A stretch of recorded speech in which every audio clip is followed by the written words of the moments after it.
C C camera ಏನಿದೆಯಲ್ಲ, ಮಗುವಿನ ಸ್ಥಿತಿ ಇದೆಯಲ್ಲ, ಅದನ್ನೊಂದ್ಸಲಿ ನೋಡೋಣ ಯಾವ ರೀತಿ ಇದೆ ಪರಿಸ್ಥಿತಿ ಅಂಥೇಳಿ.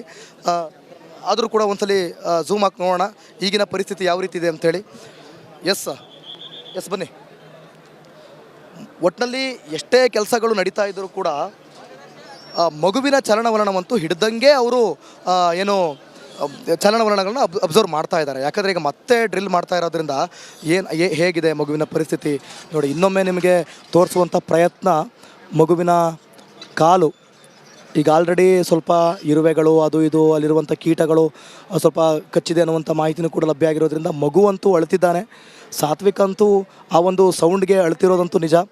ಬಟ್ ಈಗ ಸಿ ಸಿ ಕ್ಯಾಮ್ರಾದಲ್ಲಿ ನೀವು ಗಮನಿಸ್ತಾ ಇದ್ದೀರಲ್ಲ, ಇನ್ನೊಂದು ಗಂಟೆಯ ಕೆಲಸ ಇದೆ, ಇನ್ನೊಂದು ಸ್ವಲ್ಪ ಡ್ರಿಲ್ ಮಾಡಬೇಕು. ಯಾಕಂತಂದರೆ ಆ ಬೋರ್ವೆಲ್ ಕೊರೆದಿರುವಂಥ ರೀತಿ ಸ್ವಲ್ಪ ಓರೆ ಕೊರೆ ಆಗಿರೋದ್ರಿಂದ ಸ್ವಲ್ಪ ಮೇಲ್ಗಡೆ ಇರುವಂಥ ಅಡಿಗೂ ಮೇಲ್ಗಡೆ ತೆಗೆದುಕೊಂಡಂಥ ಅಳತೆಯ ಅಡಿಗೂ ಮತ್ತು ಕೆಳಗಡೆ ಅವರು ತೋಡ್ತಾ ಇರುವಂಥ ಅಳತೆಯ ಅಡಿಗೂ ಸ್ವಲ್ಪ ವ್ಯತ್ಯಾಸ, ಒಂದು 2 ಫೀಟ್ ವ್ಯತ್ಯಾಸ ಇರೋದ್ರಿಂದ ಮತ್ತೆ 1 ಗಂಟೆಯ ಕೆಲಸ ಆಗುತ್ತೆ ಅನ್ನುವಂಥ ಮಾಹಿತಿ ಈಗ ಸದ್ಯಕ್ಕೆ ತಿಳಿದು ಬರ್ತಾ ಇದೆ. ಒಟ್ಟಿನಲ್ಲಿ ಸಾತ್ವಿಕ್ ಜೀವಂತವಾಗಿ ಆಚೆ ಬಂದರೆ ಸಾಕು ಅನ್ನುವಂಥದ್ದೇ ನಮ್ಮೆಲ್ಲರೂ ಕೂಡ ಆಶಯ.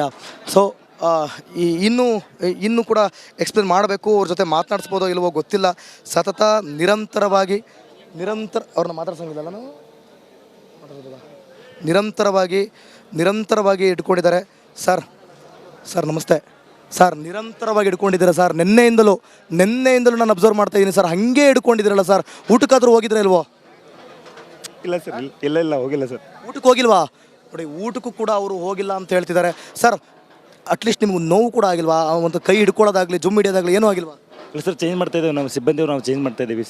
ಹೌದಾ? ಎಷ್ಟು ಜನ ಸಿಬ್ಬಂದಿ ಚೇಂಜ್ ಮಾಡ್ತೀರಾ ಸರ್? ಒಂದು 10 ಜನ ಇದ್ದೀವಿ ಸರ್, ಚೇಂಜ್ ಮಾಡ್ತಾ ಇದ್ದೀವಿ. ಬಟ್ ನಿರಂತರವಾಗಿ ನಾನು ನಿಮ್ಮನ್ನೇ ನೋಡ್ತಾ ಇದ್ದೀನಿ ಸರ್. ಅದು ಮೂಮೆಂಟ್ ನನಗೆ ಗೊತ್ತಿದ್ದಿಲ್ಲ, ಅದಕ್ಕೆ ನಾನು ಹಿಡ್ಕೋತಾ ಇದ್ದೀನಿ ಸರ್. ನಿಮಗೆ ಗೊತ್ತಿರೋದ್ರಿಂದ ನೀವೇ ಕೂತಿದ್ದೀರಾ? Okay sir. ನಿಮಗೆ ಎಲ್ಲ ಮೂಮೆಂಟ್ಗಳು ಇದ್ರ ಬಗ್ಗೆ ಗೊತ್ತಿದೆ? Okay sir. Okay. Yes sir, ಅವ್ರನ್ನೂ ಕೂಡ ಗಮನಿಸ್ತಾ ಇದ್ದಾರೆ ನೋಡಿ ಯಾವ ರೀತಿಯಾಗಿ ಹಿಡ್ಕೊಂಡಿದ್ದಾರೆ. ಒಂದು ಕೈಯಲ್ಲಿ ರೋಪ್ ಇದೆ, ಮತ್ತೊಂದು ಕೈಯಲ್ಲಿ ಆ ಸಿ ಸಿ ಕ್ಯಾಮ್ರಾದ ವಯರ್ ಇದೆ, ಮತ್ತೊಂದು ಕೈಯಲ್ಲಿ ಮಗುವಿಗೆ 2 ರೀತಿಯಲ್ಲಿ ಕೊಡ್ತಾ ಇರುವಂಥ ಆಕ್ಸಿಜನ್. ಅವಷ್ಟನ್ನು ಕೂಡ ಹಿಡ್ಕೊಂಡು ಆ ಮೂಮೆಂಟ್ ಮಗು ಯಾವ ರೀತಿ ಚಲನವಲನ ಮಾಡುತ್ತಲ್ಲ ಅದರ ತಕ್ಕನಾಗ ಅವರು ಅದನ್ನು ಹಿಡಿದು ಮೇಲೆತ್ತೋದು ಕೆಳಗಿಳಿಸೋದು, ಅಂದರೆ ಯಾವುದೇ ರೀತಿ ಸ್ಟ್ರಕ್ ಆಗದೆ ಇರೋ ರೀತಿಯಲ್ಲಿ ಆಗೋ ಥರ ಮಾಡ್ತಾರೆ. ಇನ್ನು ಮತ್ತೊಂದು ಕಡೆ ಈ ಭಾಗದಲ್ಲಿ ಸಿ ಸಿ ಕ್ಯಾಮ್ರಾವನ್ನು ನೋಡುವಂಥ ಕೆಲಸದಲ್ಲಿ ನಿನ್ನೆ ಕೂಡ ಆಗಮಿಸಿದ್ರು ಇಲ್ಲಿನ ಸ್ಥಳೀಯ ಇಂಡಿ ಕ್ಷೇತ್ರದ MLA ಯಶವಂತರಾಯ ಗೌಡರು. ಅವರು ಕೂಡ ಸ್ಥಳದಲ್ಲೇ ಇದ್ಕೊಂಡು ನಿನ್ನೆನೂ ಕೂಡ ಮಧ್ಯರಾತ್ರಿ ಅವರು ಆಗಮಿಸಿ ಸ್ಥಳದ ಪರಿಶೀಲನೆಯನ್ನು ಮಾಡ್ಕೊಂಡೋದ್ರು. ಈಗ ಸಿ ಸಿ ಕ್ಯಾಮ್ರಾದ ಏನಿದೆಯಲ್ಲ ಪರಿಶೀಲನೆ ಆಗ್ತಿದೆಯಲ್ಲ ಅಲ್ಲೇ ನಿಂತ್ಕೊಂಡು ಮತ್ತು ಕೂಡ ಅವರು ಕೂತ್ಕೊಂಡು ಪರಿಶೀಲನೆಯನ್ನು ಮಾಡ್ತಿದ್ದಾರೆ. ನಿನ್ನೆ ಅವರು ಆಗಮಿಸಿದರು, ಈಗ ಮತ್ತು ಕೂಡ ಅವ್ರದ್ದು ಏನಾದ್ರು ನೋಡುವಂಥ ವೈಖರಿ ಕಂಟಿನ್ಯೂ ಆಗ್ತಾ ಇದೆ. ಸೊ ಅದೇ ರೀತಿಯಾಗಿ ಇನ್ನೂ ಕೂಡ ಗಮನಿಸ್ತಾ ಇದ್ದಾರೆ ನೀವು. ಸಾಕಷ್ಟು ಜನರು NDRF SDRF ಎಲ್ಲರೂ ಕೂಡ ಆಗಿ ನೋಡಿ. ಈಗ ಮತ್ತೊಮ್ಮೆ ಹಗ್ಗ ತಗೊಂಡು ಇಳಿತಾ ಇದ್ದಾರೆ. ಮತ್ತೊಮ್ಮೆ ಹಗ್ಗ ತಗೊಂಡು ಇಳಿದು ಈಗ ನೆಕ್ಸ್ಟ್ ಏನು ಮಾಡಬೇಕು ಅನ್ನುವಂಥದ್ದನ್ನು, ಅಂದರೆ ಇನ್ನೂ ಕೂಡ 1 ತಾಸಿನ ಕೆಲಸ ಇದೆ ಕೈಯಿಂದ ಕೆಲಸ.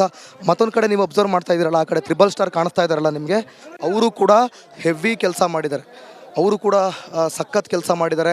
ನಿನ್ನೆಯಿಂದಲೂ ಕೂಡ ಅವರಂತೂ ತುಂಬ ಮುತುವರ್ಜಿ ವಹಿಸಿ ಹಾಕೊಂಡಿರೋ ಬಟ್ಟೆನೂ ಕೂಡ ಚೇಂಜ್ ಮಾಡಿಲ್ಲ ಅಂತ ಕಾಣುತ್ತೆ. ಅಷ್ಟರ ಮಟ್ಟಿಗೆ ಕೆಲಸವನ್ನು ಮಾಡ್ತಾ ಇರೋದು. ಕಾರಣ ಆ ಮಗುವನ್ನ ಉಳಿಸ್ಕೊಳ್ಬೇಕು ಅನ್ನುವಂಥ ನಿಟ್ಟಿನಲ್ಲಿ ಎಲ್ಲರೂ ಕೂಡ ಅದ್ಭುತವಾಗಿ ಕೆಲಸ ಮಾಡ್ತಿದ್ದಾರೆ. ಆದರೆ ಕೊನೆಯ ಕ್ಷಣದಲ್ಲಿ ಎಲ್ಲರೂ ಕೂಡ ಎಕ್ಸ್ಪೆಕ್ಟ್ ಮಾಡೋದು ಒಂದೇ, ಅವರು ಬರಬೇಕು, ಸಾತ್ವಿಕ್ ಉಳಿಬೇಕು, ಜೀವಂತವಾಗಿ ಹೊರಗಡೆ ಬರಬೇಕು ಅನ್ನುವಂಥದ್ದು. ಒಟ್ಟಿನಲ್ಲಿ ಸಿ ಸಿ ಕ್ಯಾಮ್ರಾದ ಚಲನವಲನವನ್ನು SDRF ಸಿಬ್ಬಂದಿಗಳು ಗಮನಿಸ್ತಾನೆ ಇದ್ದಾರೆ. ಸೊ ಪ್ರತಿಯೊಂದನ್ನು ಕೂಡ ಗಮನಿಸಿ ಕೆಲಸವನ್ನು ಮಾಡ್ತಾ ಇರೋದನ್ನು ಕೂಡ ನೀವು ಗಮನಿಸ್ತಾ ಇದ್ದೀರಿ.